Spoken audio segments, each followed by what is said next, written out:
Vamos nessa.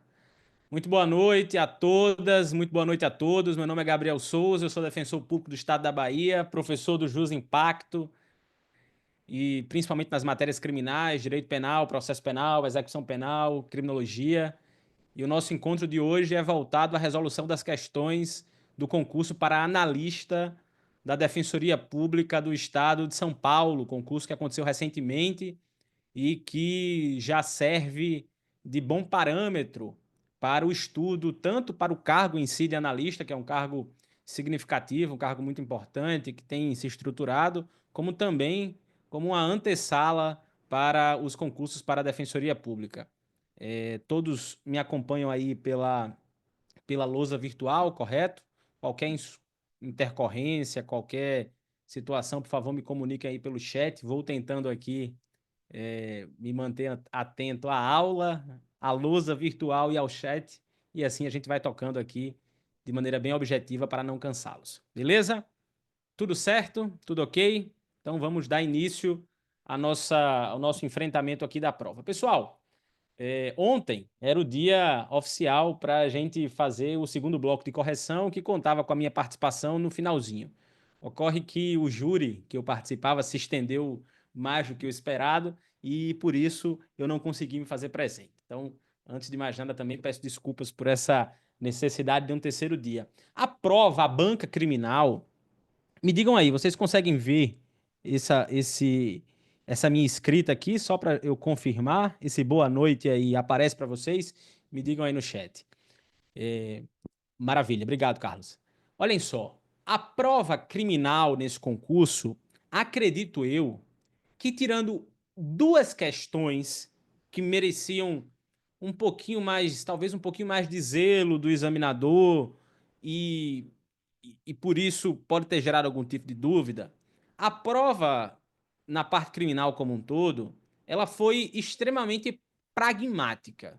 Ela foi uma prova que cuidou de buscar o candidato que dominava ali conceitos legais, tradicionais da jurisprudência e do ponto de vista da legislação seca, né, da chamada lei seca, no direito penal e no processo penal. Não houve muitas discussões aprofundadas que exigiriam de vocês algum tipo de bagagem doutrinária.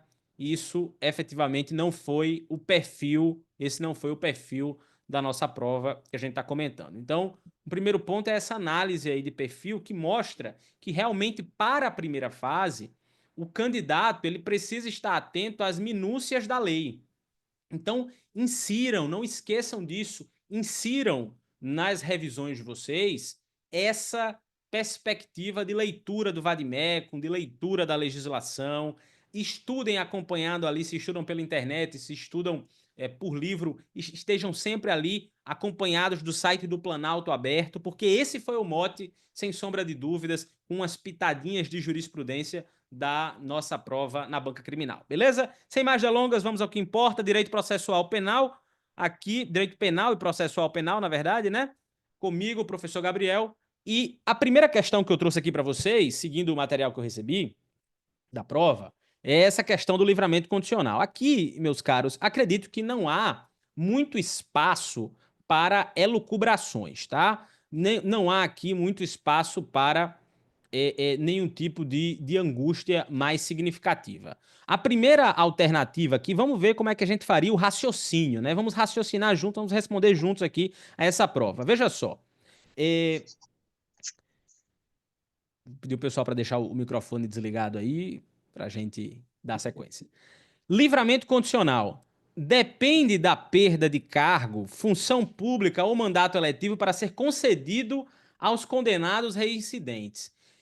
Meus caros, o primeiro ponto é esse. Esse tipo de alternativa, ela é uma alternativa que busca justamente um raciocínio negativo.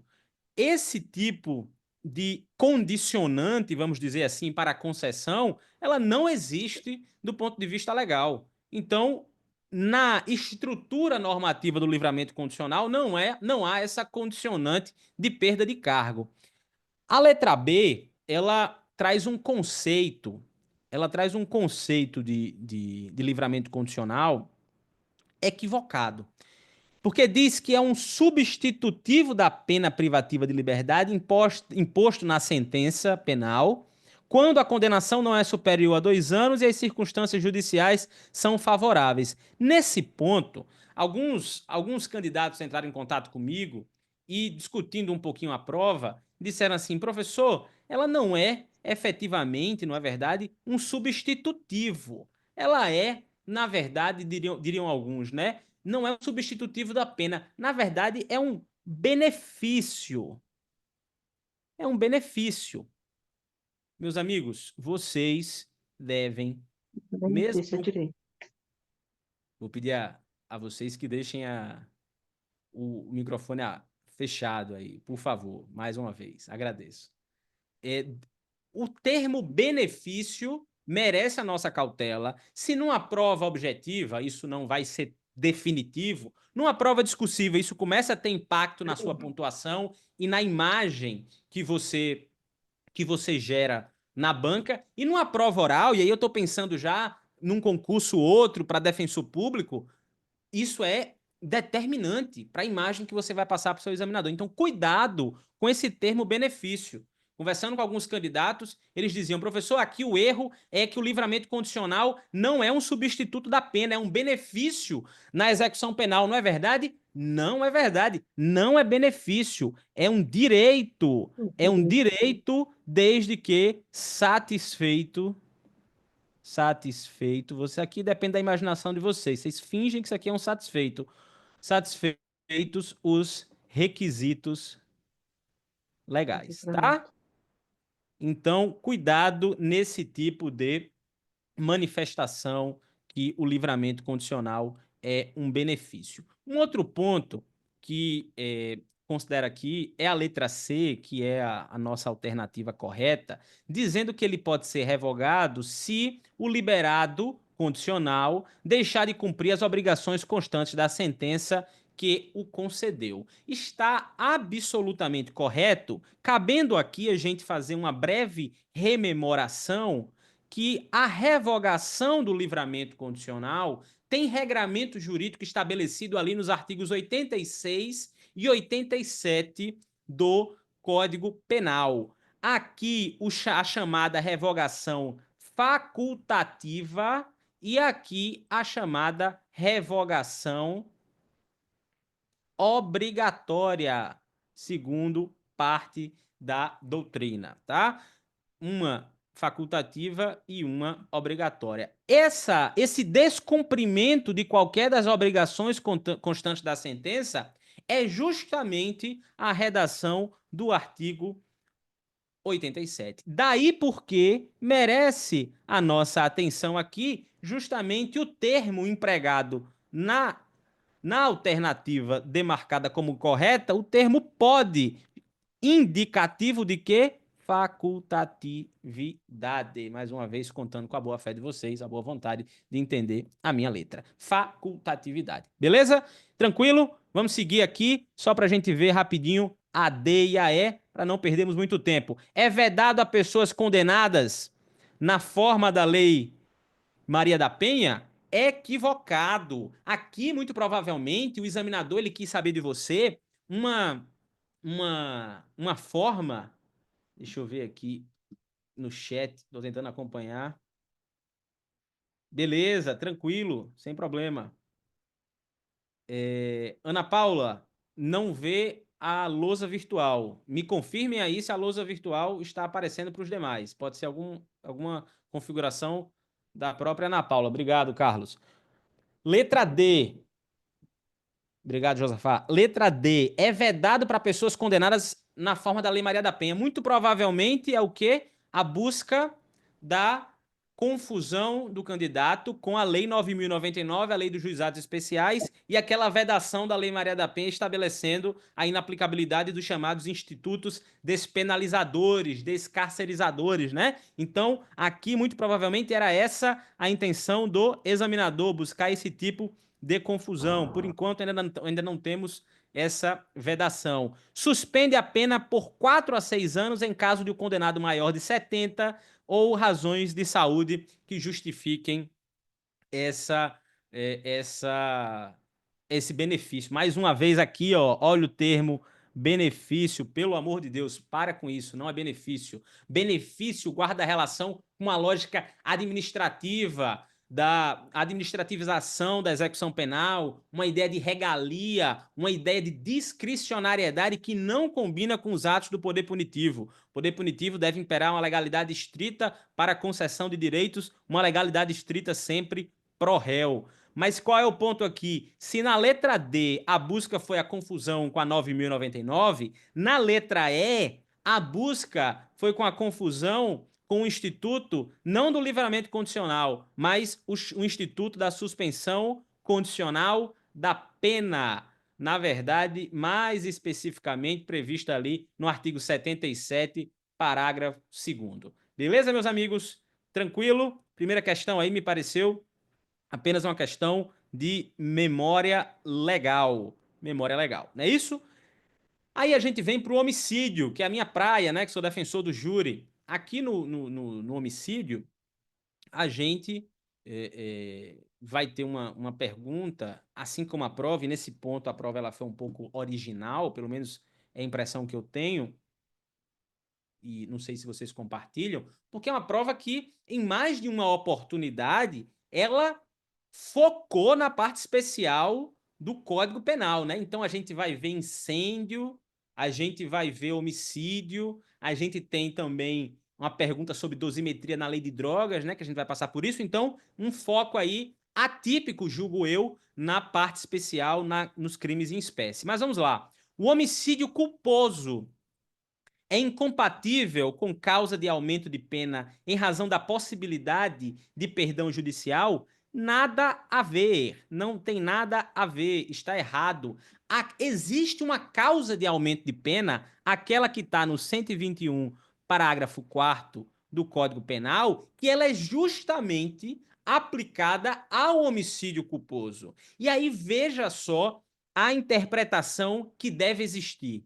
Professor, uma pergunta um pouquinho mais capciosa. É possível que um homicídio culposo com a causa de aumento, porque, por exemplo, gerou a inobservância de regra técnica da profissão. Inobservância de regra técnica da profissão. Então vai ter o quê? Um aumento aí de 1/3, segundo o parágrafo 4º. Pode ter o perdão judicial concedido do parágrafo 5º? Claro que pode.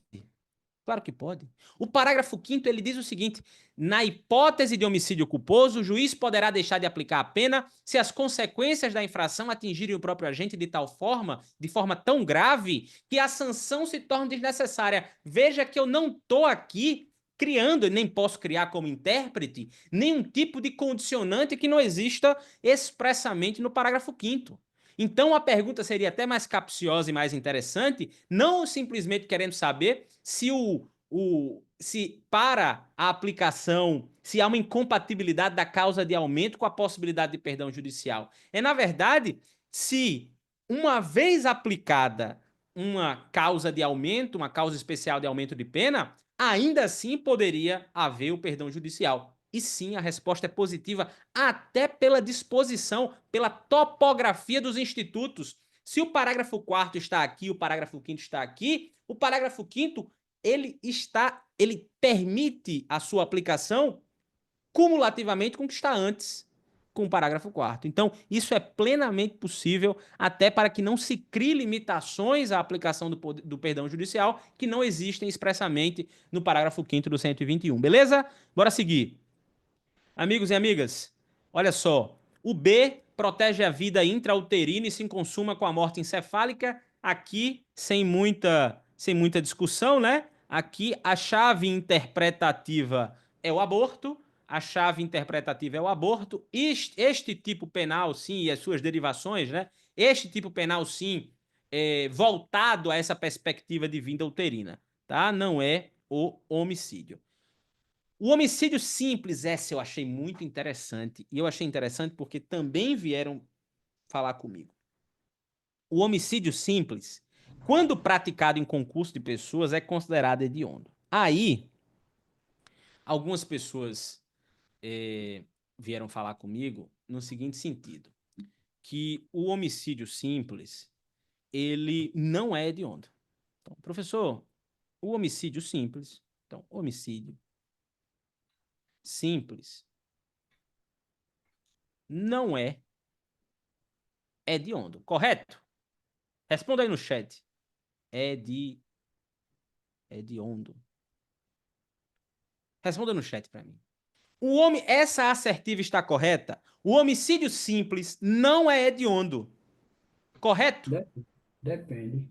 Depende, Paulo Nunes. Depende. Depende, Paulo Nunes. Perfeito. Isso. Depende, companheiros e companheiras. Por quê? Porque o homicídio simples, ele pode ser sim qualificado. Então, ou ele pode ser sim hediondo. Diferente do homicídio qualificado, que será hediondo. Então, muita atenção com o tipo de interpretação que vocês darão às informações que chegam. A chave interpretativa aqui não é dizer que o homicídio simples não é hediondo. Sabe por quê? Porque o homicídio simples, ele vai ser considerado hediondo. Basta você olhar o artigo 1º, inciso 1º da Lei dos Crimes Hediondos. Aí vocês vão me ajudar, que eu não me lembro mais. Eu acho que é 8.072 de 90. Não vou lembrar se é de 90. Tá? O homicídio simples não necessariamente deixará de ser hediondo. Ele pode ser hediondo. Porque lá na Lei dos Crimes Hediondos, o inciso 1º diz: o homicídio, quando praticado em atividade de grupo de extermínio, ainda que cometido por um só agente. E o homicídio qualificado. Então, o homicídio praticado em atividade típica de grupo de extermínio não é qualificado necessariamente. Muito provavelmente ele será na prática. Mas do ponto de vista da estrutura normativa, não há uma necessidade, não há uma correlação entre ser praticado por grupo de extermínio e necessariamente ser qualificado. 90. Ele pode ser qualificado por outras circunstâncias, mas não necessariamente. Então, o homicídio simples, atentos, cuidados, ele pode sim ser hediondo, desde que praticado em atividade típica de grupo de extermínio. Qual é a chave interpretativa da questão? A chave interpretativa da questão é que simples, quando praticado em concurso de pessoas, é considerado hediondo. Errado. É se aqui, ao invés de concurso de pessoas, estivesse simples, quando praticado em atividade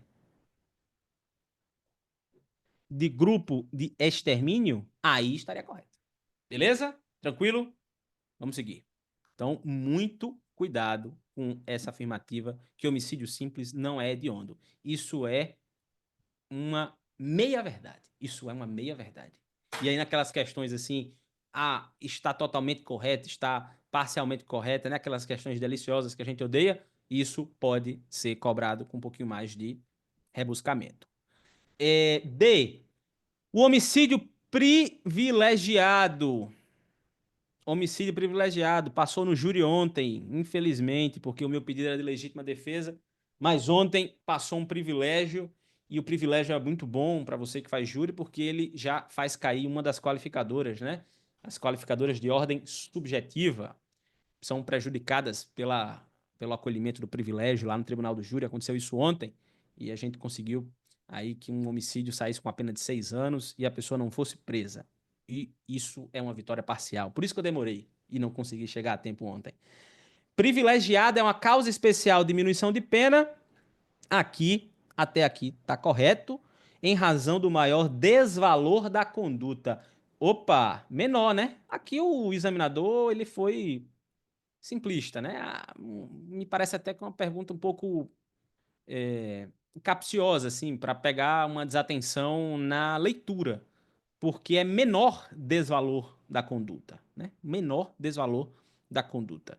Quando o agente comete o crime impelido por motivo de relevante valor social ou moral, aí essas duas primeiras figuras do chamado privilégio, valor social ou moral, ou, aí vem a outra figura, sob o domínio de violenta emoção, logo após a injusta provocação da vítima, o juiz vai reduzir a pena de 1/6 a 1/3, tá? Então são essas três figuras, valor social, valor moral ou domínio de violenta emoção, logo em seguida a injusta provocação da vítima. Isso aí é o homicídio privilegiado. Na prática, evitem esse rótulo de privilégio. Utilizem, na verdade, como a questão foi bem aqui, causa especial diminuição de pena, porque esse rótulo de privilégio ele é muito negativo para o Instituto. Ontem mesmo o Ministério Público no plenário explicava aos jurados, aí num banho de atecnia do custos legis, entre aspas, que aprovar a tese defensiva do privilégio era dizer que a acusada tinha o privilégio de matar.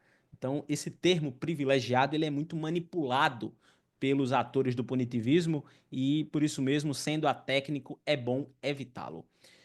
É qualificado se cometido mediante promessa de pagamento independente ou independe do cumprimento da promessa ou da recompensa. Perfeito, né? Porque independe, afinal de contas, basta que fique evidenciado que o móvel da conduta ocorreu em razão da promessa. Aqui a legislação foi bem, aqui a questão foi bem simplista, né? Porque a própria redação da figura qualificada bota o termo promessa, né? Se é promessa de pagamento, não é pagamento efetivo, basta promessa, né? Então, a alternativa é está Olá, correta. alunos! Como é que vocês Seguindo, estão? vamos lá, de microfones fechados. Humberto. 46, o crime de incêndio. Deixa eu voltar aqui, pronto. Crime de incêndio. Meus amigos,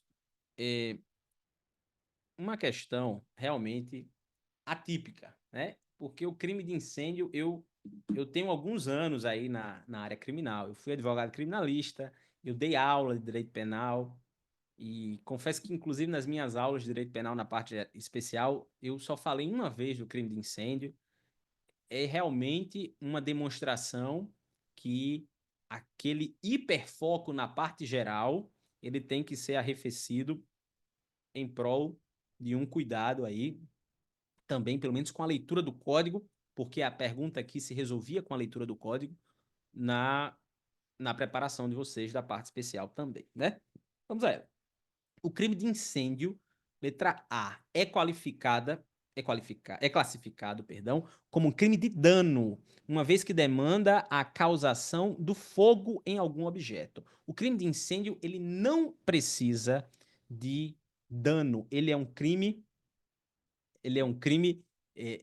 na verdade, que se preocupa com o risco criado. O risco criado. Hein, Andrei? Tem que ser assim, rapaz. Andrei comentando aqui conosco que acertou porque fez uma defesa. Exatamente. A prática também é uma excelente escola, não é verdade? O crime de incêndio, me ajudem aí para eu abrir aqui no meu Vadimeco. 250, né, salvo engano. Isso. O crime de incêndio, ele está no artigo 250. E aí, perceba como era uma questão voltada exclusivamente ao domínio, não só da estrutura típica da conduta e do delito, mas também a sua topografia no que a, a sua a sua localização no Código Penal, né? Então, é classificado como crime de dano, o próprio tipo diz, causar incêndio expondo a perigo a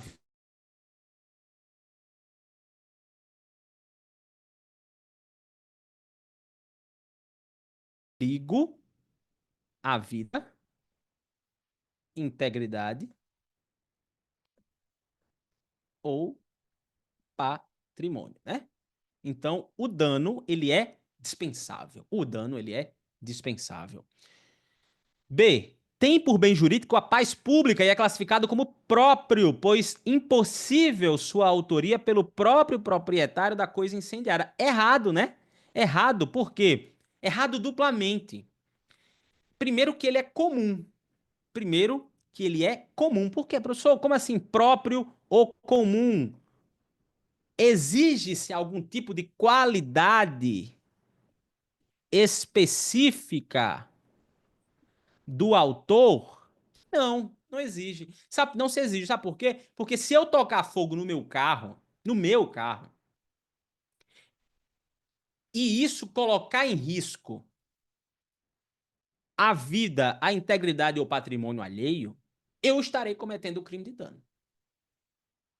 O crime de dano, o crime de incêndio. Então, eu não tenho essa necessidade de uma qualidade específica de uma qualidade específica para a imputação do crime de incêndio, beleza? E uma outra coisa, o crime de incêndio não tem como bem jurídico a paz pública. Então perceba mais uma coisa que era próprio da leitura do código, porque ele está no título 8, está no título 8, estando no título 8, que é voltado à incolumidade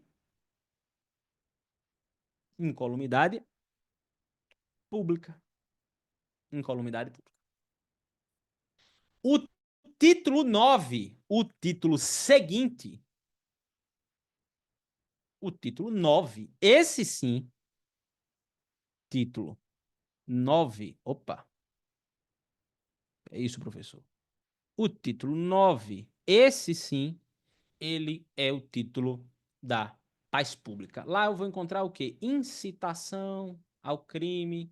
Quem é da minha época lembra também da apologia. Eu digo da minha época porque isso era muito discutido naquela banda bacana do Marcelo D2, né? O Planet Hemp. Uma banda que o Marcelo D2, acho que era o Marcelo D2, vocalista, Planet Hemp, e eles tiveram shows, enfim, problemas sobre uma alegação de, salvo engano, de apologia, o que também foi discutido na Marcha da Maconha e tal. Além disso, a associação criminosa está aqui, a associação criminosa, e a constituição de milícia privada. Nos crimes o quê? Nos crimes da paz pública. Título 9. Não é o caso de incêndio. Beleza? Vamos seguir. Essa aula aqui, para vocês entenderem as dúvidas e também revisarem, né? Refrescando a memória de vocês aí, porque o estudo, ele é uma eterna construção. A demanda a exposição ao perigo de pessoa certa e determinada sob o risco de violação da pessoalidade da punição. Não existe isso. Ele é um crime de perigo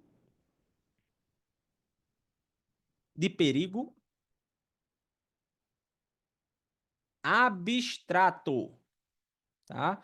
A própria redação deixa claro, causar incêndio expondo a perigo a vida, a integridade e o patrimônio de outrem. Então, não se exige que seja um perigo concreto a determinada pessoa.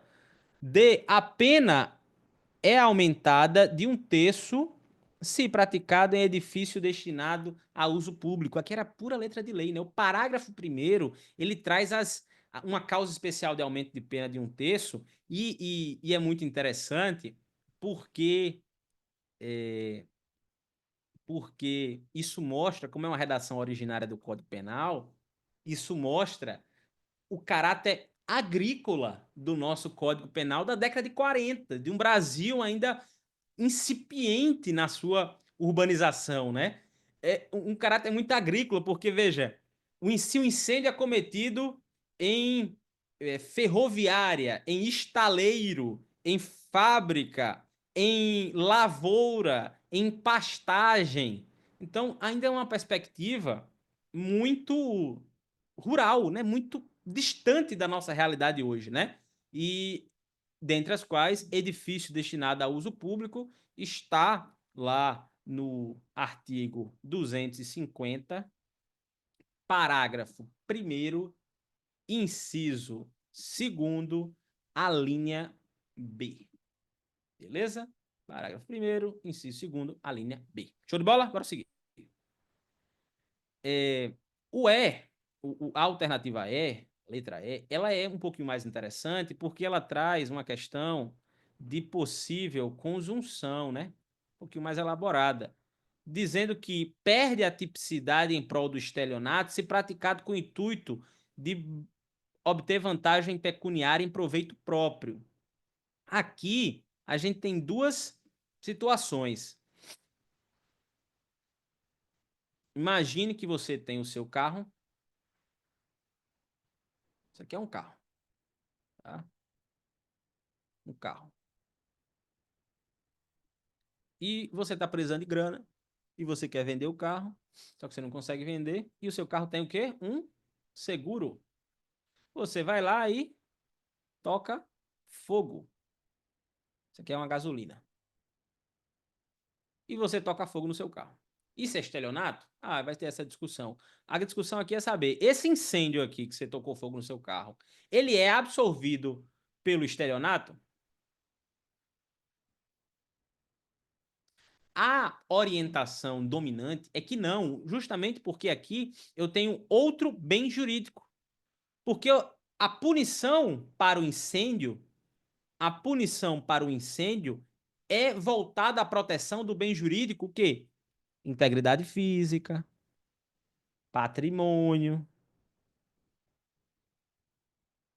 perigo, vida colocada em perigo. Então é outro bem jurídico não tutelado pelo estelionato, que é um crime de géis patrimonial, e, portanto, a orientação dominante da jurisprudência e de parte da doutrina é que não há essa relação de prejudicialidade. Beleza? Vamos seguir. 47, aqui também bem tranquila, né? Essa questão aí envolvendo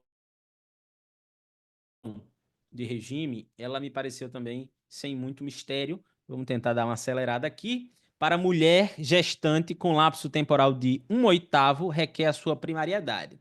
Isso aí a gente vai encontrar no artigo 112, parágrafo 3º, os requisitos. Dentre esses requisitos está justamente lá no inciso 4, ser primária e ter bom comportamento carcerário comprovado pelo diretor do estabelecimento, beleza? Então, aí de cara você já encontra a alternativa correta. Mas não basta saber a correta, tem que entender os erros das outras. B.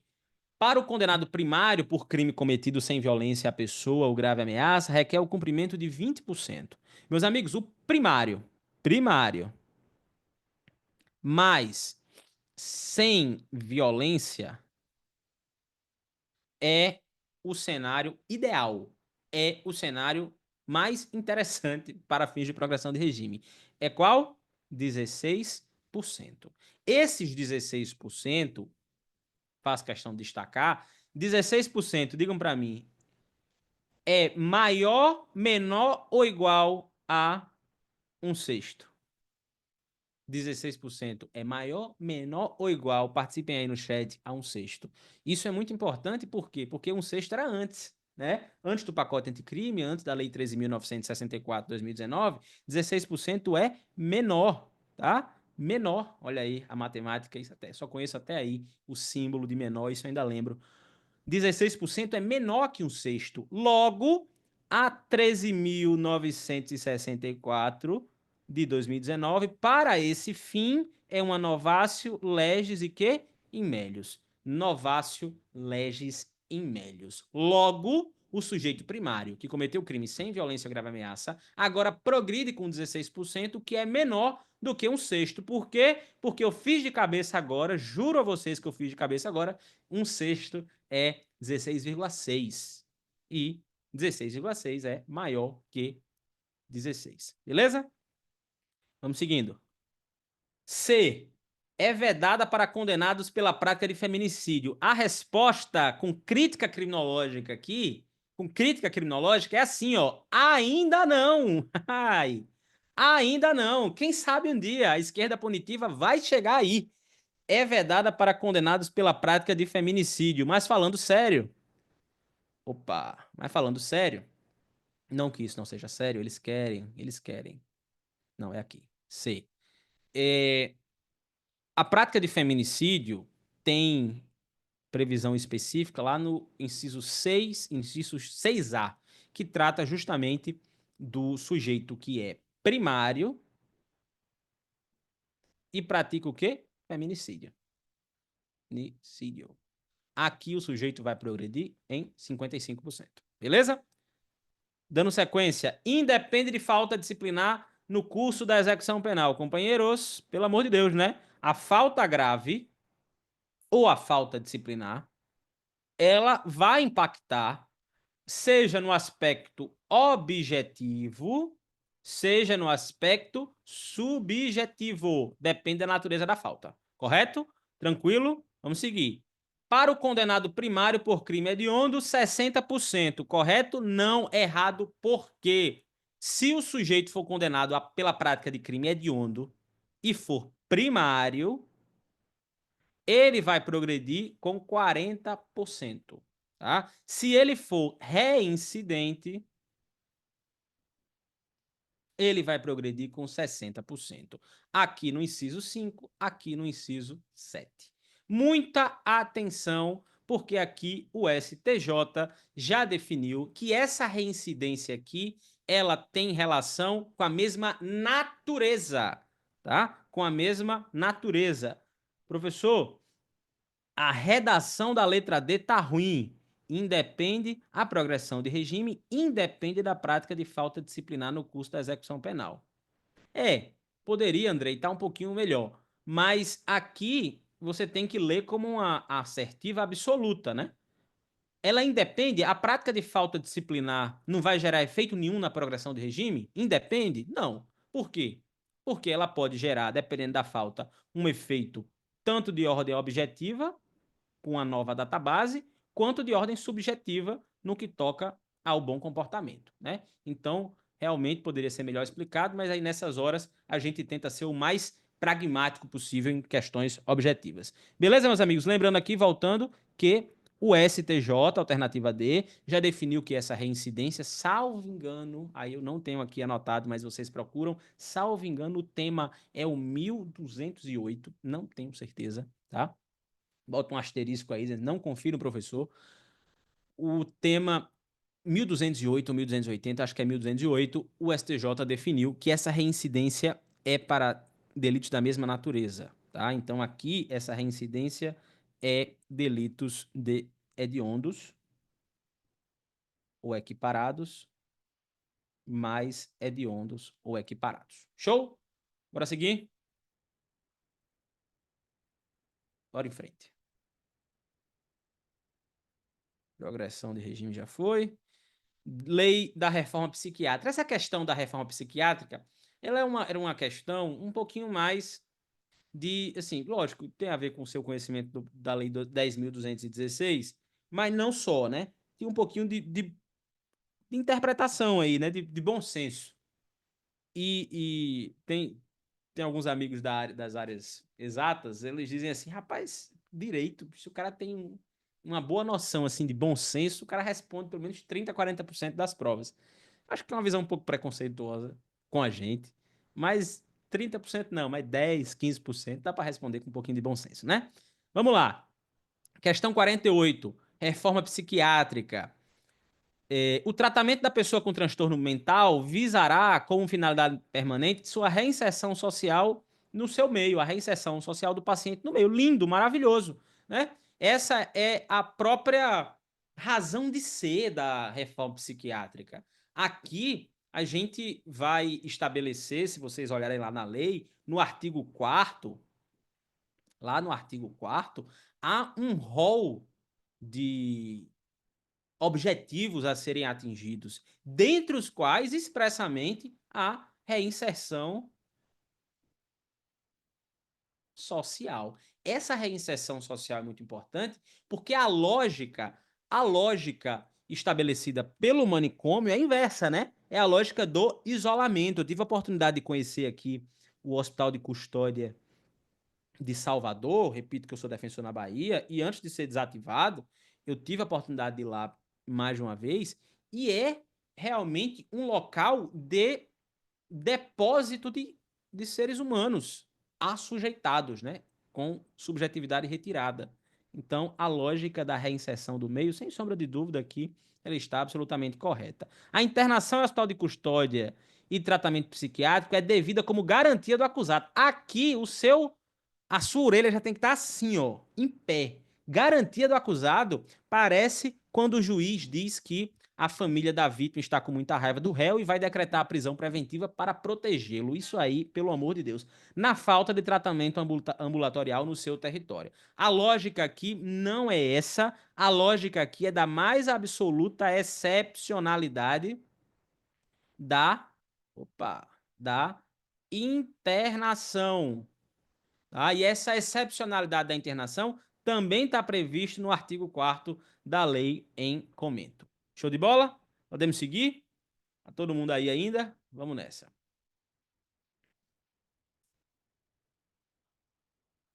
C, a pessoa portadora de transtorno mental não deve ter acesso aos meios de comunicação. Pelo amor de Deus. Aqui há expressamente a menção no artigo 2º da lei, artigo 2º, parágrafo único, no inciso 6º, que a pessoa tem que ter livre acesso aos meios de comunicação, mas não precisava você ler essa lei, bastava você ter um pouco de bom senso para entender que a pessoa tem que ter acesso aos meios de comunicação. O tratamento em serviços comunitários deve ser evitado.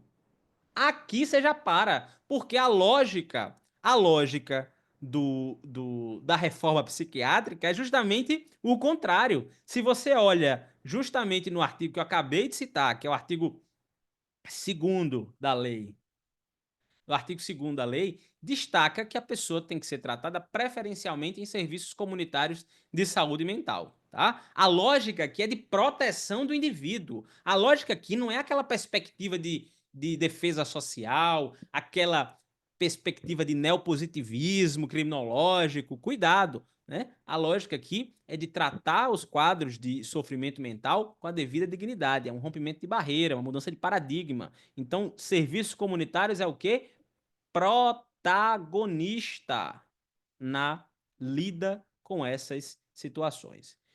Os fins curativos, meu amigo, aqui você também já tem que estar assim, ó, com a cara, ó, triste, com os olhinhos, ó, arregalados. Como assim, fim curativo? Fim curativo das medidas de segurança, objetivo a defesa da sociedade. Meu Deus do céu, aqui você risca com sangue, frente aos riscos da pessoa com transtorno mental. Aqui eu me nego até a explicar. Se você marcou essa aqui, foi por erro de interpretação. Porque não tem como você dizer que a lei da reforma psiquiátrica busca cura para defesa da sociedade e controle do risco. Isso é criminologia positiva pura. 49, sobre a aplicação da pena no tráfico de drogas. Interessante questão aqui sobre tráfico de drogas. Opa, fechou, né? Deixa eu ver se eu consigo voltar aqui. Só um minutinho.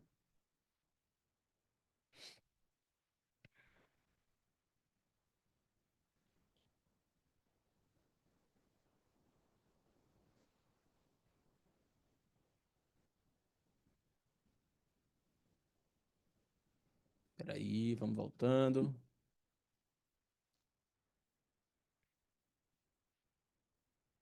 Segura aí, pessoal.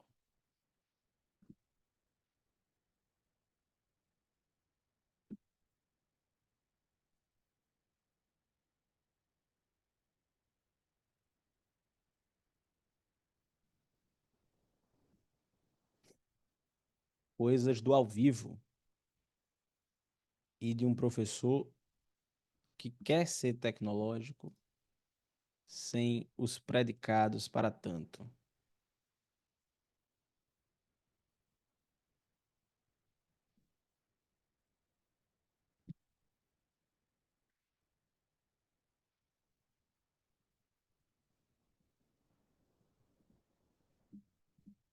Voltando.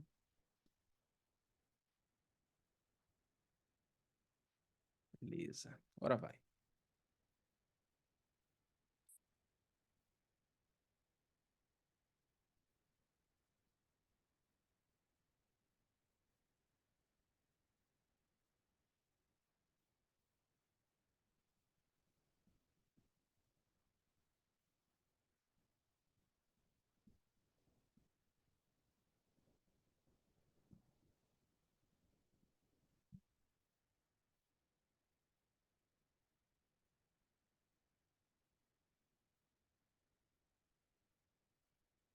Confirma aí. Foi?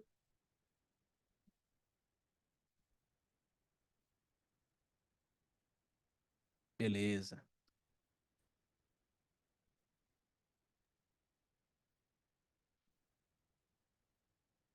Show. Lei de drogas. Vamos nessa.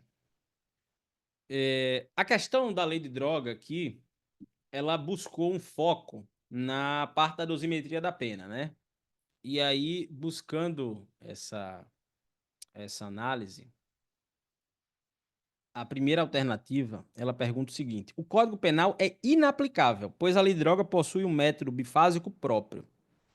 Cuidado, né? Porque aqui a redação expressa do artigo 42 da Lei 11.343, agora eu não lembro mais se é 11.343 ou 11.340, da Lei de Drogas,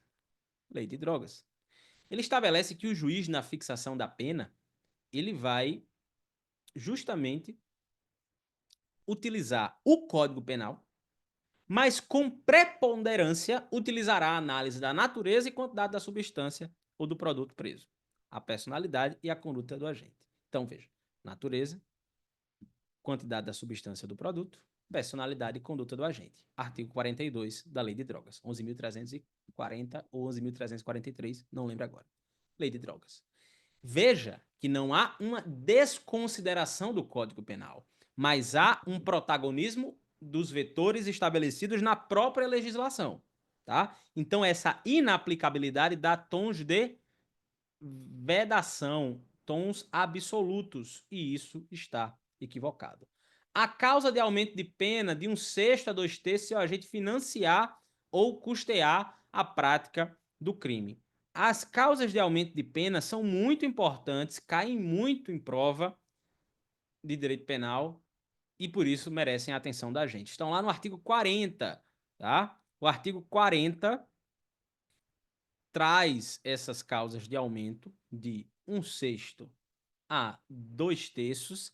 E se você for lá no inciso 7, você vai encontrar justamente que se o agente financiar ou custear a prática do crime, terá essa causa de aumento. Beleza? Vamos seguir.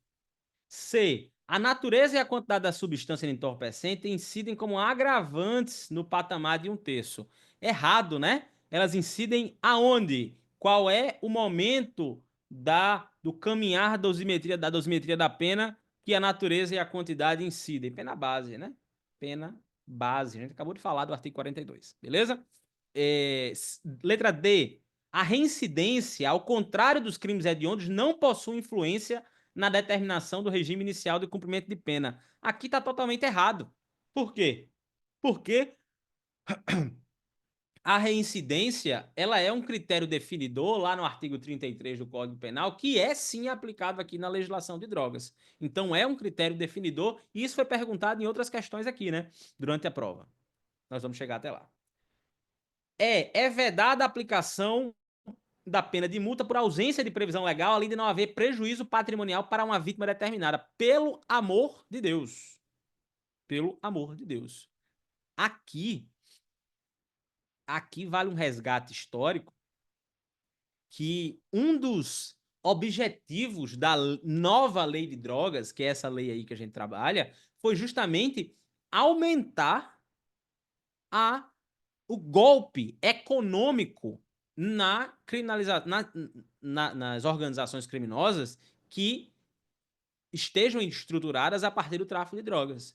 Então, todos os crimes que você analisa na lei de drogas, você vai encontrar não só a pena de multa, como uma multa muito alta. Isso é uma característica dessa geração de lei de drogas. Uma busca por uma multa muito alta, justamente para tentar, a partir disso, dar um golpe financeiro na estrutura organizacional dessa criminalidade de base organizativa envolvendo o tráfico de droga. Beleza? Letra B, me parece também sem muito espanto.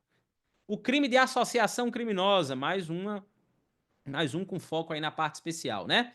O crime de associação criminosa também me pareceu aqui até um pouco simplório, né? Numa busca por confusão com a organização criminosa e nada mais do que isso. Possui como elementar do tipo a transnacionalidade da associação? Não.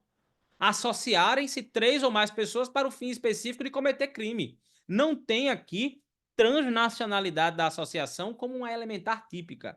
Possui causa de aumento para se a configuração se der no interior do estabelecimento prisional? Não. A causa de aumento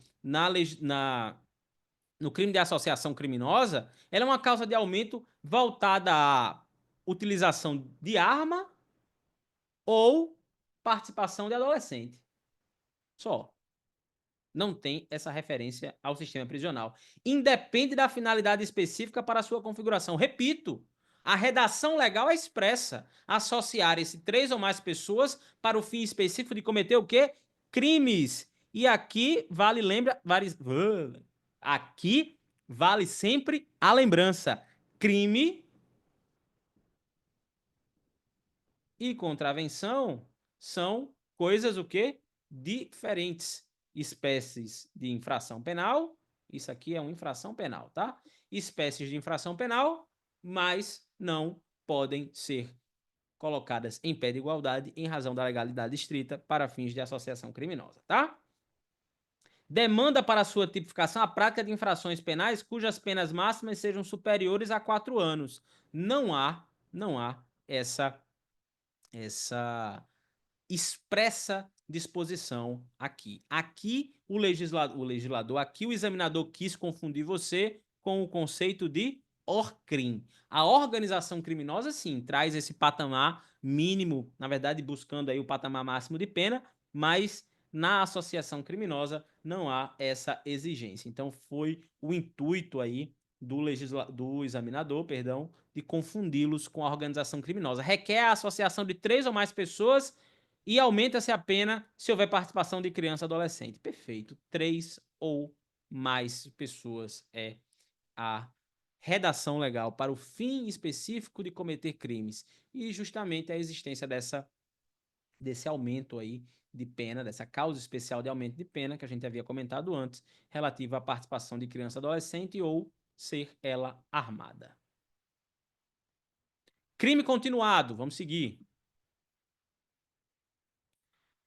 A ideia aqui do crime continuado também não foi lá muito complicada. Forma culposa. Crime continuado admite a forma culposa? Me parece que não, porque a ideia aqui é que você tenha dolo na prática reiterada, né? De fato, não vou negar. Há uma pontual discussão doutrinária sobre a possibilidade de um crime continuado culposo. Mas me parece que não é uma doutrina dominante e não há acolhimento jurisprudencial. Então, como exige dolo na prática reiterada, me parece que a forma culposa é incompatível.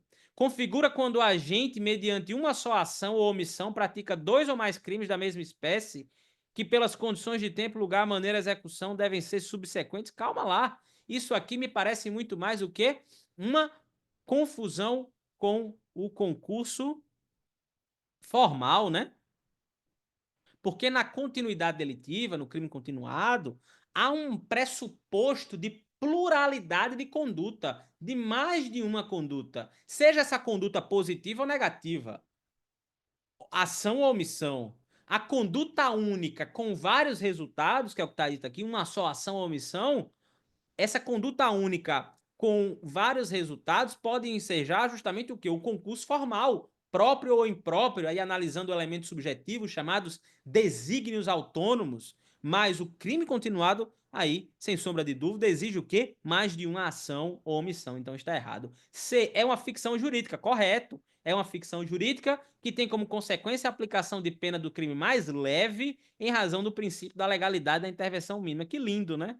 Que lindo. Isso aqui é para pegar aquele cara que é coração verde e diz que vai para a prova de direito penal e processo penal, vai marcar tudo que é pró-réu e vai acertar a prova toda da Defensoria Pública. Não é assim, tá, meu jovem? Vamos com calma. Não é assim que funciona. É uma ficção jurídica, sim, concordo, porém será aplicado a pena de um só dos crimes, se for idêntica com um aumento, ou a mais grave dos crimes, também aumentada em qualquer desses casos de 1/6 a 2/3. Letra D, deixa eu limpar aqui a nossa lousa que tá uma bagunça. Letra D, tem como consequência a aplicação da pena de um só dos crimes, se idênticas ou a mais grave, se diversas, aumentar exatamente o que eu acabei de falar, está correta. Beleza? Uma observação. Ao final eu dou essa observação. É instituto inaplicável num caso que envolva violência ou grave ameaça contra a pessoa ou crime hediondo. Não existe isso. não existe essa vedação, tá? Mas eu queria chamar a atenção que essa forma de essa artificialidade, né, essa ficção jurídica, para usar a expressão utilizada na questão, ela é uma ficção jurídica pró-réu, tá? Isso é uma escolha político-criminal para arrefecer a intervenção penal no âmbito de liberdade daquele sujeito. Então, essa matemática de aplicar a pena de um crime mais um aumento de 1/6 a 2/3, isso aqui deve guardar observância com aquilo que está previsto lá no artigo 70, parágrafo único, que você vai abrir seu código aí e vai lembrar, que o resultado dessa soma aqui do crime continuado não pode ser maior do que seria o mero o concurso material, a soma das penas. Tá? Então lembrem, a continuidade delitiva é uma construção político-criminal para beneficiar o acusado. Então, a soma das penas não pode ser melhor do que a aplicação da continuidade delitiva. E quando é que isso deve chamar a sua atenção? Deve chamar a sua atenção quando o crime mais grave tiver uma pena muito alta e o segundo crime tiver uma pena muito baixa, tá? E aí você vai dizer, pô, aí eu tenho que prestar atenção se na dosimetria da pena não vai ser interessante fazer o cúmulo material e não a continuidade delitiva. Beleza? Justamente porque a regra do 70, parágrafo único, também deve ser aplicada aqui. Vamos seguir. Prescrição. Prescrição é muito bom. Vocês, quando estiverem na Defensoria Pública e chegar um caso de prescrição, vocês vão entender o que é felicidade. A prescrição tem seus prazos reduzidos pela metade quando o agente era ao tempo do crime menor de 21 anos ou na data da sentença maior de 60. Opa, o erro está exatamente aqui, 70. Né? 70 na data da sentença. B. A prescrição da pena de multa ocorrerá em 2 anos quando aplicada cumulativamente. O erro está aqui, com a pena privativa de liberdade. Prescreve em 2 anos, professor? Prescreve em 2 anos. Mas prescreve no mesmo prazo do prazo prescricional. Desliga o áudio, iPad. Querido iPad, desliga o áudio. Caiu alguma coisa aí, eu ouvi. Prazo prescricional da pena aplicada. Quando houver aplicação da pena de multa cumulativamente, será dessa forma. Isoladamente, será 2 anos. Beleza? Então, aqui, o termo cumulativamente é a grande chave interpretativa. C. É regulada pelo tempo que resta da pena em caso de evasão do condenado. Sim, por incrível que pareça, não conseguiram destruir essa garantia do sujeito que cumpriu pena. Ainda. Aqui é redação expressa do artigo 113 do Código Penal. No caso de evadir-se o condenado ou de revogar-se o livramento condicional, a prescrição é regulada pelo tempo que resta da pena. Beleza? Letra D. Tem seu curso interrompido pelo oferecimento da denúncia ou queixa. Pelo amor de Deus, leia o artigo 117.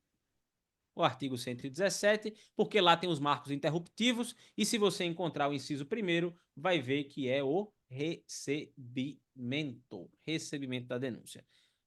No caso de concursos de crime, de concurso de crime, tem seu prazo aumentado em 1/3. Errado. No caso de concurso de crime, redação expressa 119, isso aqui é um 9, isso aqui é um CP. Redação expressa do Código Penal, artigo 119, no caso de concurso de crime, a extinção de punibilidade incidirá de maneira isolada. Aqui, pelo amor de Deus, cuidado. Aqui, essa ideia de 1/3 tem relação com a execução penal.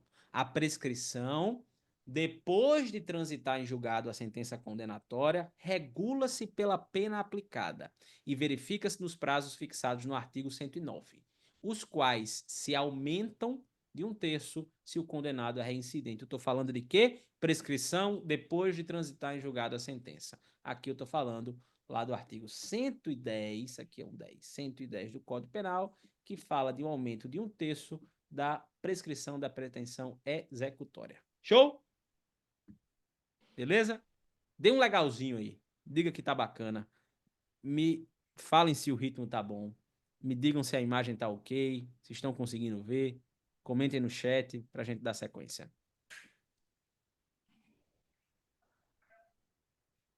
Questão 53. Em relação ao acordo de não persecução penal, começamos processo penal. Isso. Começamos processo penal, que delícia. E já foi 1 hora. E eu falei a Naira que eu ia gastar 1 hora e 15 minutos para as duas. São vocês que conversam demais. A NPP é a primeira pergunta. Em relação ao acordo de não persecução penal, A. Constitui negócio jurídico processual penal de natureza processual. Aqui você já para, aqui você já para. É híbrido. É híbrido. Por que, professor? É híbrido. Por que, que é híbrido? Porque criou uma nova hipótese de extinção de punibilidade. Punibilidade. Aqui usa a imaginação. Isso aqui é extinção de punibilidade. Uma nova hipótese de extinção de punibilidade. Extinção de punibilidade tem relação com o quê? Com poder punitivo, com direito penal material. Tá? Liliana, uma besteirinha ou outra forçando a barra para anular. Nada que eu depositaria muita esperança. Nós vamos chegar nas duas de processo penal aqui.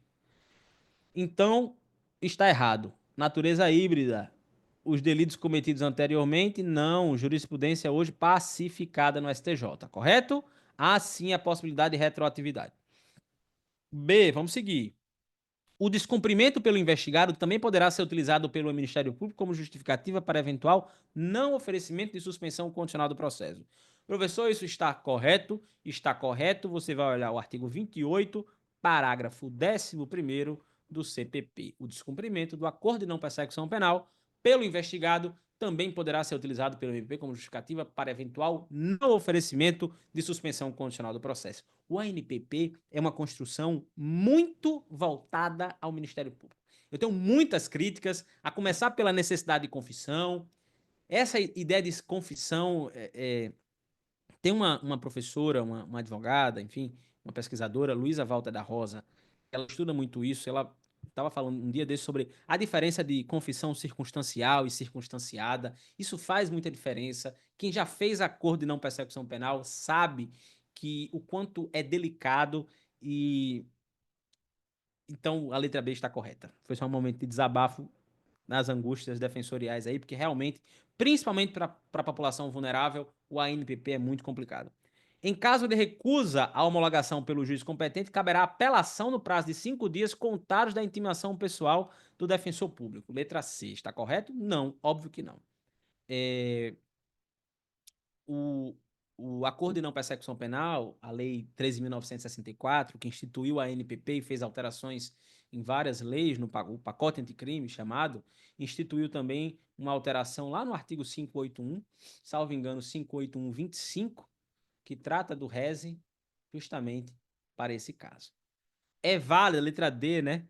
É válida a negativa de formulação de proposta de acordo baseada na ausência de confissão do investigado na fase. Pelo amor de Deus, né? O parquet vinha fazendo isso, mas é de uma sede absurda pelo punitivismo, porque, veja, a ideia é que a confissão ela seja um elemento, mesmo assim muito problemático, mas um elemento do negócio. Né? Não precisa ser prévio ao negócio. A questão é simples, não confesse em delegacia. Tem uns amigos delegados que ficam mordidos quando eu falo isso. Mas não confesse em delegacia, não vai ganhar nada. Não vai ganhar nada. Tá? Então, assim, a confissão em delegacia é pura e simplesmente fruto de ausência de defesa. Eu não consigo enxergar outro modo de utilidade da confissão em delegacia. Na verdade, a gente tem que rediscutir a confissão, o papel que a confissão ocupa no ordenamento jurídico. A confissão, Nilo Batista fala muito isso, a confissão é prima da tortura. E trabalhar um sistema em cima da confissão é diminuir, ainda que por elementos que operam no plano do inconsciente, a importância de outras provas. E essa confissão, para o ANPP, ela é uma confissão que vai surgir para o ANPP, tá? Ela não precisa ser anterior no inquérito policial. Então isso aqui tá errado. Inclusive, tem o STJ tem jurisprudência, tem tema decidido. Eu não vou lembrar o tema, mas eu acho que é tema 1305 ou tema 1303. Tema 13, alguma coisa do STJ. Conforme expressa a disposição legal, não é possível oferecimento para réus reincidentes, ainda que insignificante. Isso aqui é de uma tecnia, né, que só serve para perguntar em prova de concurso. Por quê? Porque se vocês abrirem o código de vocês aí, vocês vão encontrar o seguinte, na letra E, né? O artigo 28, parágrafo 2º, inciso 2, estabelece que o ANPP não será cabível se o acusado for reincidente, exceto se insignificante as infrações penais pretéritas. Mas veja, não sei se vocês nunca pararam para pensar nisso, mas se é insignificante, não é infração penal, né? Então, como é que você vai aferir isso? Quer dizer que mesmo condenado, você pode fazer um juízo de valor que aquela condenação foi insignificante? Isso parece alguma margem de discricionariedade para quem oferta um MPP ou para quem homologa? É meio estranho, mas aqui, prova objetiva, não cabe muita lucubração. O fato é que esse ainda que é insignificante tem que ser substituído por um exceto e, portanto, isso aqui está errado. Beleza? 54. Em determinada vara São Paulo, Vitor, réu confesso, foi condenado a pena de 4 anos em regime fechado por suposta infringência ao artigo 157 caput. Disse a magistrada que, apesar de primário, o roubo é um crime grave que assola a sociedade, fazendo jus, então, um regime mais severo. Tendo respondido o processo em liberdade e comparecendo aos autos judiciais, defiro o direito de apelar em liberdade. E resignada a Defensoria Pública interpôs recurso de apelação, que foi analisada pela Câmara do TJ São Paulo. Por maioria de votos, julgou parcialmente procedente o apelo para fixar o regime semiaberto. O terceiro juiz negava provimento ao recurso. Meu Deus do céu. Diante desse cenário, cabe à Defensoria o quê? Tomar um calmante. Calmante. Porque a gente passa muita raiva.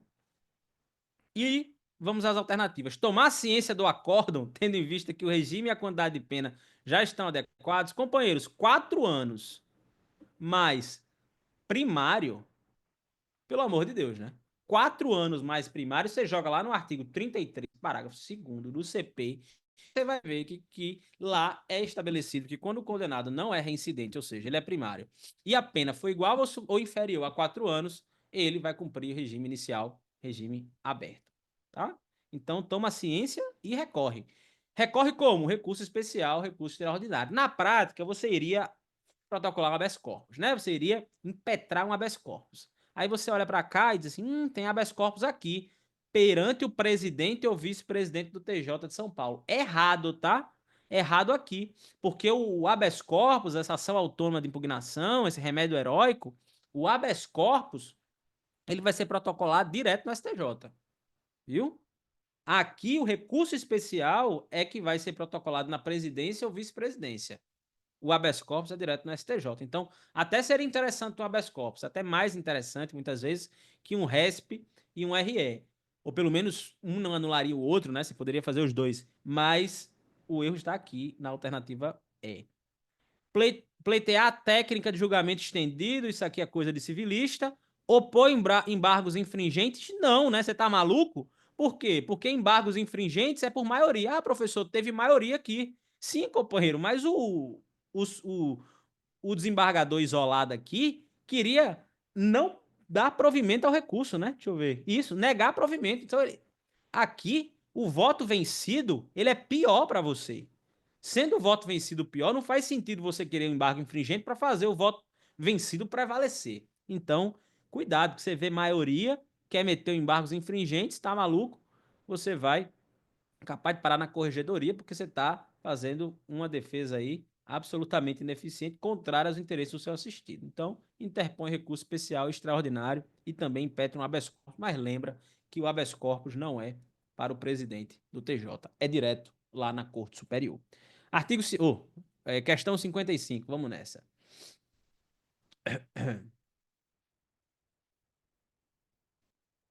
55. Marco foi preso em flagrante por, em tese, ter praticado crime de tráfico de drogas, sendo levado à audiência de custódia no prazo legal. Ao final do ato mencionado, o representante do Ministério Público se pronunciou dizendo que o flagrante estava em ordem, mas em que pese a autoria e materialidade bem demonstrada, ele era primário, possuía endereço e opinou pela liberdade provisória. Aqui acabou, né? Aqui, ó, só correr pro abraço, coraçãozinho pro parquê. Obrigado, disse ele. Por sua vez, o representante da Defensoria Pública apenas reiterou o pleito de liberdade provisória. Nesse sentido, a juíza deve conceder palavra novamente ao Ministério Público, alertando da gravidade da conduta atribuída a Marco. Pode acontecer, tá? Mas não é certo, não. Errado. Pode decretar a prisão preventiva de Marco, eis que não está vinculado ao pedido do Ministério Público? Está vinculado, sim. Agora está na lei, CPP mais jurisprudência. Não pode decretar a prisão preventiva de Marcos, eis que vedado agir de ofício. Sim, verdade. Letra C, correto. Aqui, isso, ia falar disso agora, Andrei. Olha que interessante a pergunta de Andrei. Professor, se o MP pede cautelar, se o MP pede cautelar e o juiz prende, e aí, faz o quê? Olha só, se isso cai na sua prova, você recorre. O STJ ainda não definiu. Não está definido, viu, Andrei? Não dá para dizer assim, bater o martelo. Estamos nos encaminhando, e por incrível que pareça, é uma decisão recente do ministro Alexandre de Moraes, por incrível que pareça, no sentido do Ministério Público estabelecer um teto, um limite na intervenção estatal na liberdade do cidadão. De forma que, se o MP pede cautelar, é só daí para baixo que o juiz vai. Mas eu entendo que ainda não é possível esse tipo de cobrança em prova objetiva, porque dessa parte da cautelaridade e decretação de prisão preventiva, porque se você entra no site do STJ hoje, tem quinta turma decidindo de uma forma, sexta turma decidindo de outra ainda. Eu entendo que ainda não temos uma definição exata. A nossa defesa, numa prova discursiva, numa prova oral, é claro, é que o Ministério Público, como titular da ação penal, ele estabelece um teto. A ideia de cautelaridade é uma ideia própria do titular da ação penal. O sujeito ativo, o sujeito titular, o sujeito legitimado, melhor dizendo. Inclusive para fazer esse juízo de cautelaridade. Isso parte muito de uma crise de identidade que o Ministério Público e que a magistratura passa. Eu brinco que a magistratura. Brinco não, falava numa palestra um dia desse aqui na OAB, que a magistratura passa por uma crise de consciência e de identidade que só não é pior do que a crise do Ministério Público. Porque o juiz se coloca como membro da segurança pública. Ele não é. Ele é um julgador. Se o titular da ação penal pede X, cautelar, e ele dá Y, o protagonismo é dele. Então me parece óbvio que ele não poderia fazer isso. O último julgado que você viu disse que o juiz não poderia ser um mero homologador, exatamente. Mas eles se sentem apequenados, porque eles querem esse protagonismo. E quando eles se colocam como homologador, eles se sentem nessa ideia de perder o protagonismo. Só que o protagonismo é das partes, isso é próprio do sistema acusatório e próprio da democracia, inclusive, que empodera as partes a partir da construção dialogada do processo e omite a participação do juiz, que funciona enquanto protagonista como um protagonista garantidor. Mas daí explicar isso ao juiz que acha que é membro da segurança pública é uma longa história, né? É uma mudança cultural que a gente não passou ainda. Mas vamos seguir. Aqui está correto, né? Não pode decretar a prisão preventiva de Marco, eis que vedado agir de ofício, encaminhará o caso à Procuradoria-Geral. Isso aqui não está correto, porque isso aqui é aquela questão da denúncia, e mesmo assim muito problemática. Encaminhará à PGJ na forma do 28, também está incorreto, né? Isso aqui não se aplica. Então não pode agir de ofício. A questão seria muito mais problemática se o Ministério Público tivesse pedido cautelar. E aí eu acho, inclusive, pendente, é passível de anulação, se fosse assim. Não é. A questão aqui, inclusive, é bem simples. 56, vamos seguir. E só para também não fazer uma crítica vazia, a crise de identidade do Ministério Público e do Poder Judiciário também chegou na Defensoria. A Defensoria também passa por uma crise de identidade, e no caso da Defensoria, é para querer agora ocupar um protagonismo punitivo, né? cada vez mais desejado aí pelos colegas. Em relação às provas no processo penal, o juiz não pode possuir, o juiz, perdão, por não possuir conhecimento técnico-científico apurado, ficará adstrito ao laudo de corpo de delito produzido pelos peritos profissionais e notório conhecimento. É errado, né? Aqui a gente tem uma, uma redação legal, o próprio CPP, lá no artigo 182, estabelece isso, mas mais do que isso, aquela compreensão que o magistrado ele julgará o caso a partir de uma análise das provas. E óbvio que para ele desconsiderar uma prova pericial, ele vai ter um ônus argumentativo mais significativo, ele tem um ônus, um esforço argumentativo muito maior para enfrentar essa prova do que outros tipos de prova. Mas até se tem um brocado latim, né? O juiz é o perito dos peritos, perito periptório, um negócio assim, justamente para dizer que ele está acima dos peritos e não está vinculado aos peritos. Então, e redação legal 182 CPP. Na apuração de delitos sexuais, a inquirição de testemunhas deve ser feita pelo juiz, podendo a acusação e defesa complementar sobre pontos não esclarecidos. Nada a ver, tá?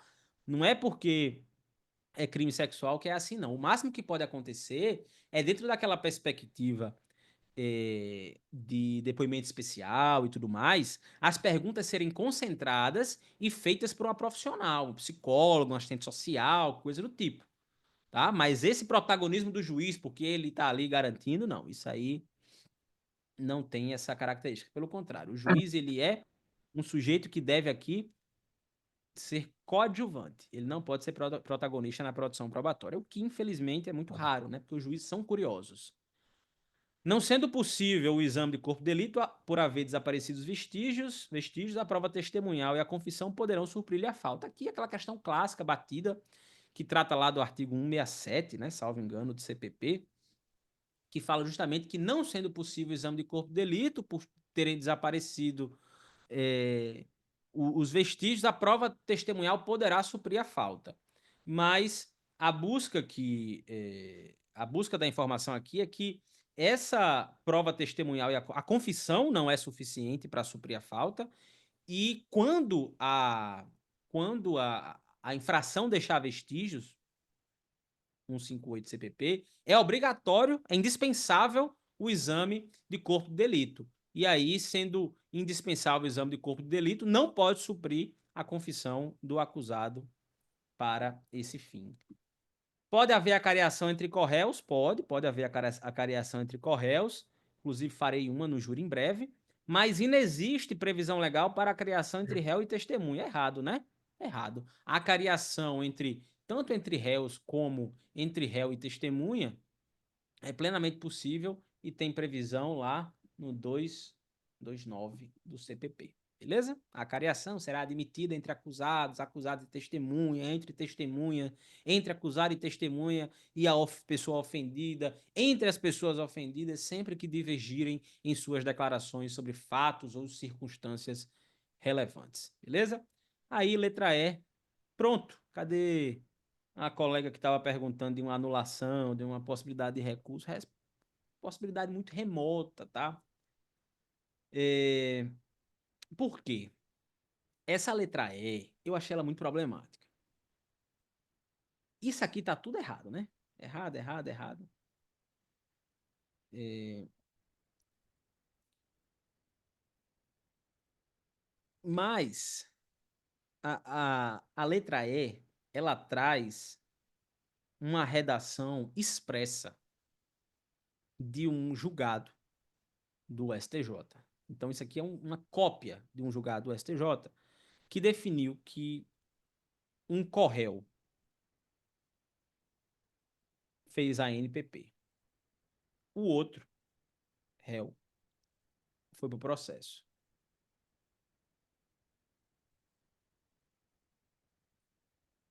Aí, o MP traz esse corréu que fez a NPP para o processo como testemunha. Pode? Não. Como informante? Pode? Pode. É a adesão do STJ. Qual o problema? A gente tem uma outra posição que eu vou deixar aqui para vocês na tela, o julgado, que num primeiro momento, parece ser contrário a esse entendimento. Ou seja, não é algo muito definido. Se você olhar lá, o RHC 76951, julgado no STJ, vocês vão ver que há uma vedação nesse RHC 76951 a oitiva do corréu na condição de testemunha ou informante, salvo de corréu colaborador ou delator. Então perceba, aqui ele vai dizer informante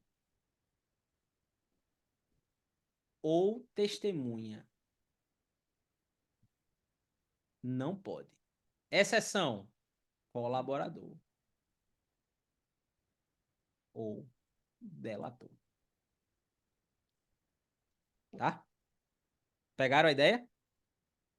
Isso aqui, professor, é incompatível com o julgado do STJ, que é a repetição ipsis literis dessa questão? Parece que é possível entender que não é. Justamente porque o acusado que fez uma ANPP, ele é um acusado que partiu para uma perspectiva de justiça negocial. Então, eu acho que o caminho jurisprudencial vai ser esse. Tá? O réu, não, o corréu não pode ser informante ou testemunha. Mas se ele está na perspectiva de justiça negociada, ele pode. Eu acho que o caminho, infelizmente, vai ser esse. Mas eu entendo que é uma questão problemática, porque não me parece ser algo batido. Tá? Essa questão, como eu disse, ela tem uma jurisprudência ipsis literis, que eu acho que é o que Israel está colocando aqui. Né, Israel? Ficou grande, mas eu acho que é isso. Me confirma aí. Que é no habeas corpus 14641. Que é isso aqui. 14641. Do Joel Ilan, do STJ. Beleza? Então, assim, não me parece que é uma questão facilmente anulável, mas é uma questão problemática. Por quê? Justamente porque existem decisões do STJ que não pode informante nem pode como testemunha. Mas essas decisões do STJ dizem que réu colaborador ou delator pode. E aí talvez seja essa a chave do espaço de consenso aqui do acordo de não persecução penal que vai permitir a convivência desses dois entendimentos. De toda forma, está aqui a decisão que contrasta um pouco com esse entendimento. Cabe a vocês aí ponderarem se é o caso de recurso. Confesso que não me parece algo com muitas chances de êxito. Repito, isso aqui é ipsis literis o entendimento do STJ no RHC que eu acho que o colega colocou aí na tela. Beleza? Confirma para mim aí que eu não consegui ler todo. Cadê? Israel. Se foi esse mesmo que você colocou. Que o que eu tinha anotado aqui é esse aqui. Pronto, foram as duas. Ótimo, pessoal. Tá aí no chat as duas decisões. O RHC 144641 é esse. E o outro, repetindo aqui, é o RHC 76951. Beleza? Está aí as ferramentas para discussão. 57. Acerca das prisões e das medidas cautelares alternativas à prisão. Ah, aqui também tem uma besteirinha que o pessoal veio me comentar. Ah, professor, dá para recorrer e tal. Não sei, eu não entendo. Essa é a segunda questão que foi um pouquinho problemática. O pessoal me procurou, mas eu confesso que não enxerguei muito espaço para recurso, não. Vamos lá. O período de recolhimento obrigatório noturno e nos dias de folga, por não comprometer o status libertário do acusado, não serve para detração penal. Não compromete o quê, rapaz? Recolhimento noturno em dias de folga. Dia de folga você não pode sair, não pode tomar uma cerveja, não pode ir para uma praia, não pode dar um rolê. De noite você tem que estar dentro de casa. Tá doido que não compromete? Compromete sim, detração penal. Tem vídeo nosso, se você aí não está inscrito na reta final de Pernambuco. Eu fiz um apanhado em 10 minutos sobre detração penal. Trabalhamos todos os pontos aí importantes de revisão, um dos quais esse. É possível arbitramento de fiança em favor do acusado por roubo circunstanciado pela restrição de liberdade. O roubo circunstanciado pela restrição de liberdade foi inserido no rol dos crimes hediondos, né? a gente tem o pacote anticrime que estabelece que o roubo circunstanciado pela restrição de liberdade é crime hediondo. Crime hediondo pode fiança? Pode não, professor. O que é que justifica isso? Populismo penal midiático. Por quê? Porque o sujeito acha, o sujeito legislador, ele acha que fiança é o cara que vai ser preso, vai pagar uma grana e vai embora. Só que não. O fato do crime ser afiançável não afasta a possibilidade de prisão preventiva. Pelo contrário, só retira do Estado mais uma garantia. O crime, quando é afiançável, o sujeito pode ser preso e o juiz pode, inclusive, cobrar uma fiança. Quando o crime é inafiançável, o sujeito pode ser preso e pode ser solto e o juiz não pode cobrar uma fiança. Ou seja, no afã de ser mais rigoroso, o Estado é mais complacente com os crimes graves, porque, ao torná-lo inafiançável, ele retira uma cautelar disponível ao Estado. Então, mas o fato é que isso acontece. O prazo nonagesimal da prisão preventiva aplica-se até o final do processo de conhecimento, o que se encerra com a cognição plena do tribunal de segundo grau. Perfeito, né? Perfeito. Tribunais superiores não queriam essa bronca, né? Para eles, tá correto. Decisão é exatamente essa a orientação. A prisão temporária decretada durante a instrução criminal deve-se até aos fatos praticados pelo réu. Você para aqui, né? Instrução criminal. Prisão temporária? Opa, prisão temporária é própria de investigação policial. Não vem, não. Nada de instrução criminal. Já vamos pular. A prisão domiciliar. Ah, essa é a problemática. Que muita gente veio conversar comigo. Muita gente não, né? 2 pessoas. Mas já as duas no mesmo sentido, sem se conhecer, então me parece que é algo que tem angustiado alguns. 3. Carlos está aí também. A prisão domiciliar, espécie de medida alternativa à prisão, pode ser decretada ao réu homem, caso seja o único responsável pelos cuidados do filho de até 12 anos de idade incompleto. Então vamos lá. A prisão domiciliar. Vamos botar um parêntese aqui. A prisão domiciliar pode ser decretada ao réu homem, caso seja o único responsável pelos cuidados do filho de até 12 anos de idade incompleto. Beleza? Vamos botar esse parênteses, vamos ignorar. Aí a gente vai lá no artigo 300. Deixa eu abrir o Código de Processo Penal aqui. 4. Liliana tá aí já ávida.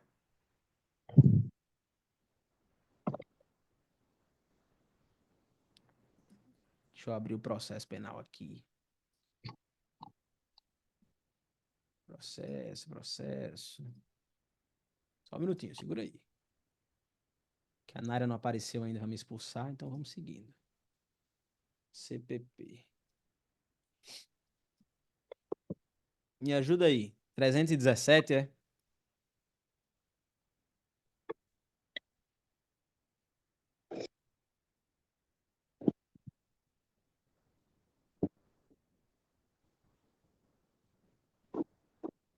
(318). 318. Olha só. Vamos botar um parêntese aqui. A prisão domiciliar pode ser decretada ao réu, homem, caso seja o único responsável pelos cuidados do filho de até 12 anos de idade incompleto. Aí a gente vai lá no inciso 6 do artigo 318, 18.6, diz o quê? Homem, caso seja o único responsável pelos cuidados do filho de até 12 anos de idade incompletos. Está correto. Não é, professor? E aí, são duas alternativas corretas? Aí a gente volta para o parágrafo. Veja, o parágrafo diz que é uma medida alternativa à prisão.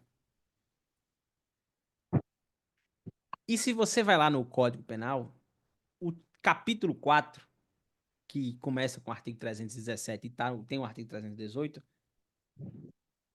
é prisão domiciliar. Tá? Me parece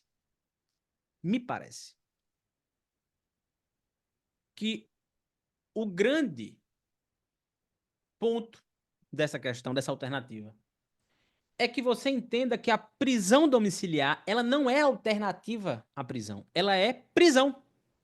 Porque as medidas alternativas à prisão não estão no 318, elas estão no 319. inclusive em outro capítulo, que é o capítulo 5. Eu sei que uma prova de concurso não deveria cobrar esse tipo de conhecimento. Mas me parece que é isso. Porque a prisão domiciliar pode ser decretada ao réu homem caso seja o único responsável pelos cuidados do filho de até 12 anos de idade incompletos. Se fosse completos, alguma coisa assim, mas não é, tá tudo correto. Me parece que o erro, o suposto erro, está exclusivamente na conceituação da prisão domiciliar como alternativa à prisão. Para reforçar que a prisão domiciliar é prisão a ponto de gerar detração e tudo mais. Beleza? Me parece algo nesse sentido. Algo nesse sentido. Aí, você vai me dizer assim, professor, mas o artigo 318, parágrafo único, diz assim: para a substituição, e mais, o artigo 318, caput, diz assim: o juiz pode substituir a prisão preventiva pela domiciliar. Veja. Substituir uma prisão por outra prisão. Entende? Não é substituir uma prisão por algo alternativo à prisão. É outro tipo de prisão. E a questão diz que é uma espécie de medida alternativa à prisão. Mas não é uma medida alternativa à prisão. É outra prisão. Eu sei. É péssimo. Não era para ser assim. Me parece que é isso. Não consigo ver. Por que eu estou falando isso? Porque é muito bom que vocês tenham os argumentos para já confrontá-los no recurso. Tá? Não estou desestimulando o recurso. Estou fazendo a figura do advogado da banca. Para que vocês entendam uma possível incorreção na questão. Show? Candice Azevedo, fecha o microfone, por favor. O pessoal tá pedindo no chat. Valeu, querida.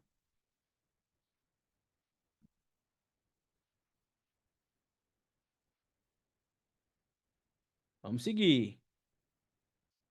Questão 58.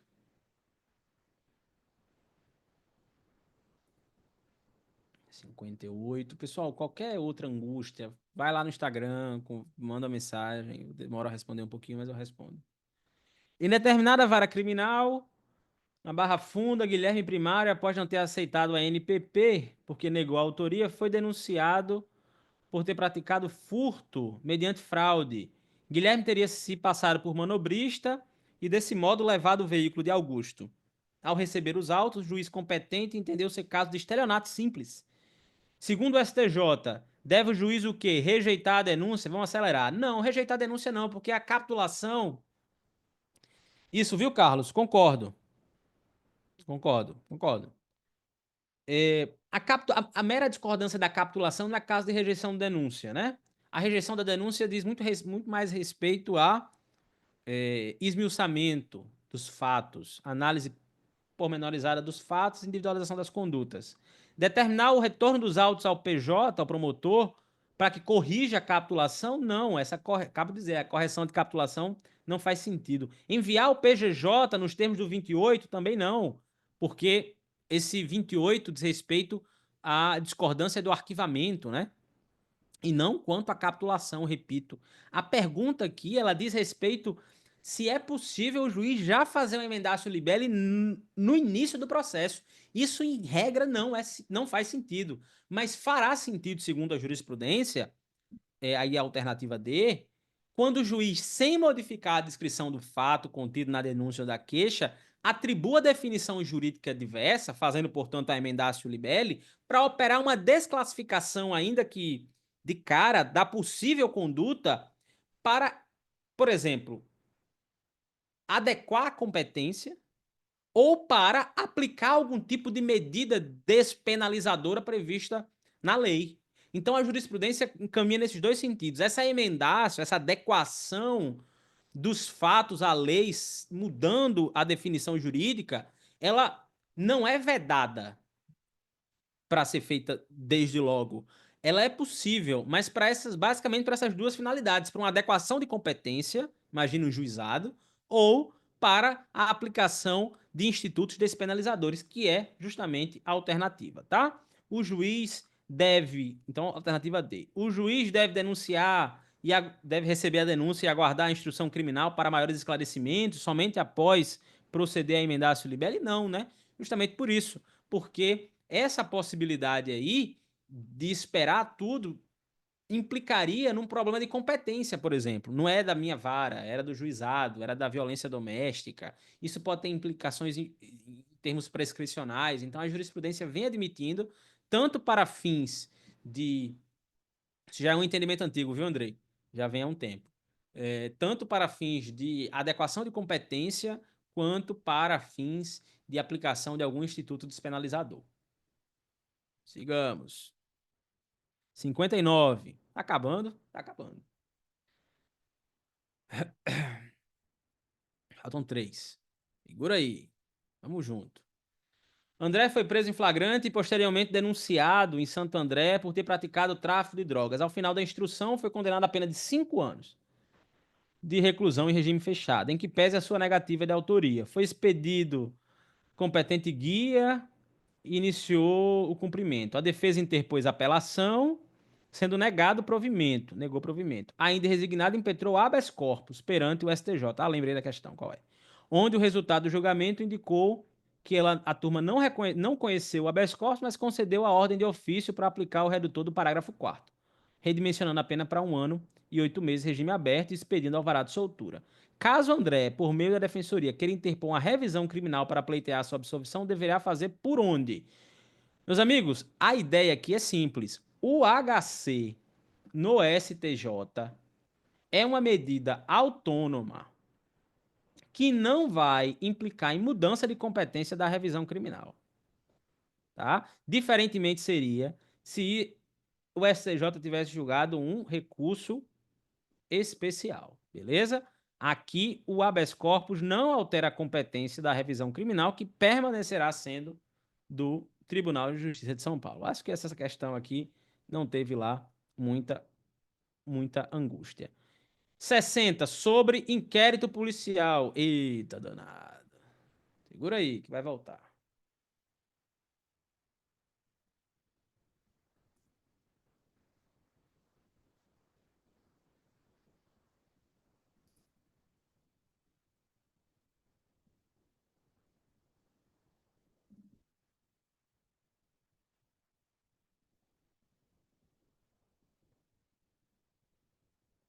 Tá no capítulo de recurso, né, Andrei? Tá no capítulo de recurso, mas tá todo errado, porque eu acho que até a revisão criminal tá no capítulo de recurso, né? Esqueça. Interpretação seletiva. Vamos lá, 60. Sobre as disposições legais acerca do inquérito policial, vamos lá. Estão vendo aí, né? Confirma para mim aí se não saiu. O prazo para encerramento do inquérito policial no tráfico de drogas, estando acusado preso, é de 45 dias corridos sem prorrogação. Aqui, meus amigos, não é verdade, tá? Salvo engano, vocês vão me ajudar aí, mas anotem artigo 51 da 11.343 de 2006, Lei de Drogas. O artigo 51 trata do prazo e vai falar de 30 dias, tá? E esses prazos podem ser duplicados, beleza? Ouvido MP e por decisão do juiz após pedido justificado da autoridade policial. Então aqui, letra de lei, artigo 51 da Lei de Drogas. A decisão que determina o arquivamento dos autos diante de manifestação acusatória pela ausência de provas faz coisa julgada formal e material. Aquela ideia, né? O arquivamento aqui nesse caso vai fazer o quê? Coisa julgada formal. Por quê? Porque foi ausência de provas. Se surge prova nova, aí pode reabrir, o que implica não fazer coisa julgada material. É dever da autoridade policial, ao final das investigações, fazer minucioso relatório do que tiver sido apurado, tecendo opinião concreta e fundamentada acerca da culpabilidade do investigado. Eles fazem isso, tá? Eles fazem isso. Aí vai lá no júri, aí o Ministério Público quer ler e dizer: olha, esse delegado experiente falou que foi fulano. Mas não tá isso na lei, não. O delegado não deve proferir esse juízo de valor. Isso é um fato. Você vai lá no artigo 10. Opa, aqui, ó. Não sei. Você vai lá no artigo 10º, parágrafo primeiro do CPP e só vai falar de minucioso relatório do que tivesse sido apurado. Era para ser em linguagem pessoal, inclusive, e enviar. Não tecendo. É, exato. Eles fazem até entrevista para a imprensa, exatamente. Não tecendo comentários definidores da responsabilidade e da culpabilidade do sujeito. O parágrafo único, parágrafo primeiro, perdão, do artigo 10º do CPP só fala desse relatório minucioso. D. Os crimes de calúnia praticados contra sujeito passivo comum. Me digam no chat aí. Por que, que o examinador teve cuidado de dizer isso aqui? Digam para mim no chat. Por que, que ele botou essa expressão aqui? Crimes de calúnia praticado contra sujeito comum. Sujeito passivo comum. A autoridade policial somente poderá proceder ao inquérito a requerimento de quem tenha qualidade para intentar a respectiva queixa-crime. Estou esperando vocês dizerem no chat por que, que o examinador colocou sujeito passivo comum. Isso, pessoal, porque se for praticado contra servidor público, aqui há uma ideia que pode ser ação penal o quê? Pública também, né? Se tiver relação com a função, também pode ser ação penal pública. Por isso que ele teve esse cuidado aqui de ser sujeito passivo comum. Se for contra o presidente da República, também pode mudar, exatamente. Então aqui ele fez esse distinguish. Muito importante esse conhecimento amplo de vocês. Está correto, né? Porque precisa ter interesse da vítima, inclusive, para investigação. O arquivamento realizado pelo delegado de polícia, opa, acabou, né? Encerrou. Arquivamento do delegado de polícia, calma lá. Arquivamento do delegado de polícia é o cara esquecer a investigação na gaveta. Não tem essa figura jurídica e cabe recurso em sentido estrito, está tudo errado, né? Não existe esse ato de arquivamento pelo delegado de polícia. Quando o delegado de polícia diz que está arquivando, é porque ele está engavetando o inquérito informalmente.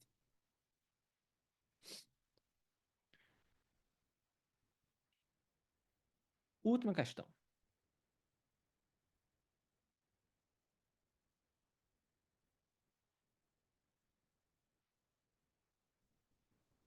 Vou ver aqui. Eu acho que ficou uma redação horrível aí. Ao comentar o modelo de processo penal italiano, Paolo Ferruar, acho que é assim, se manifesta de tal forma. Ficou meio ruim aqui para a gente ler, mas vocês vão acompanhando aí.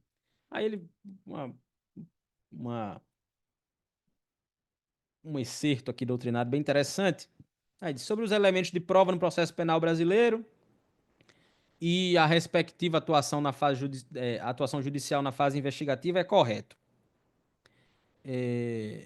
O juiz da instrução formará sua convicção pela livre apreciação da prova produzida em contraditório judicial, não podendo fundamentar sua decisão exclusivamente nos elementos informativos, salvo nos crimes sexuais cometidos com grave violência. Não, né, meus amigos?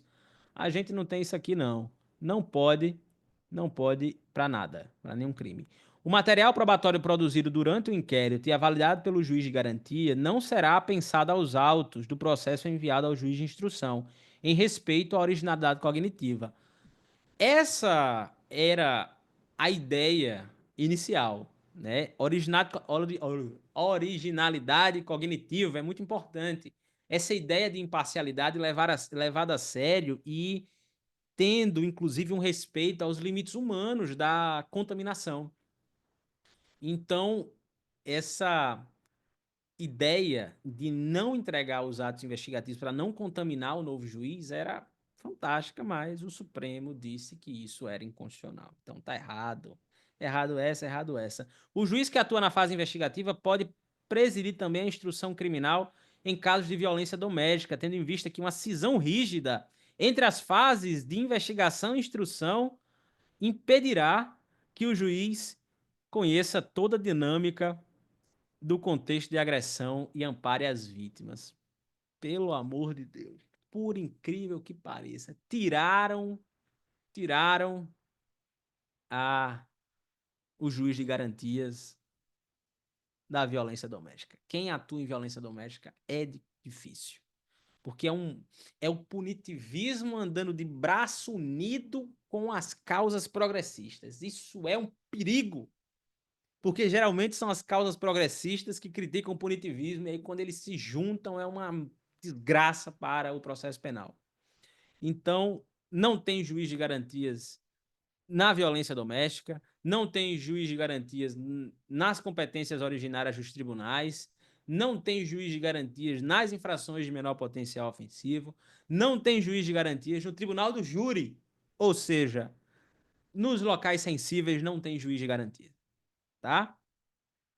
Está correta, portanto, a decisão. A alternativa. D. A competência do juiz de garantias abrange todas as infrações penais. Acaba, né? Porque você acabou de marcar que violência doméstica não tá. Competência originária dos tribunais não tá. Júri não tá. Infração de menor potencial ofensivo não tá. Então acabou aqui. Tá errado.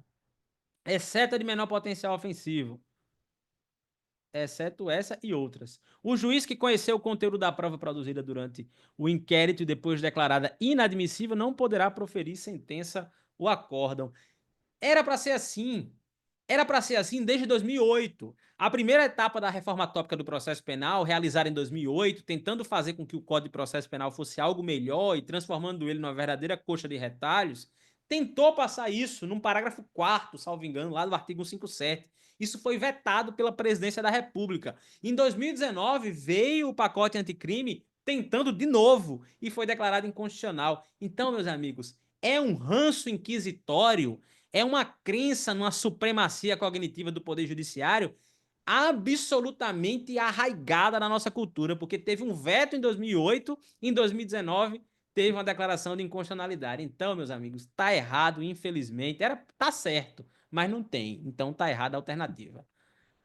Companheiros e companheiras, 1 hora e 48 minutos depois, com um atraso de 48 minutos daquilo que eu prometi à professora Naira, encerramos a nossa revisão barra correção das questões de penal e processo penal. Espero que tenha sido proveitoso para vocês. Deixa eu encerrar o compartilhamento aqui para vocês me olharem melhor. Espero que tenha sido bacana, espero que tenha dado tudo certo. Desculpem as intercorrências aí tecnológicas ao longo da aula. Qualquer dúvida, me procure aí pelos canais que vocês consigam acessar.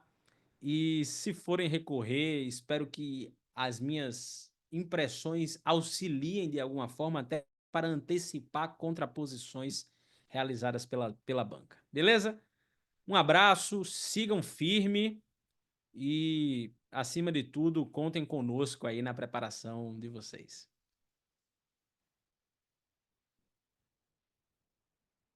Interromper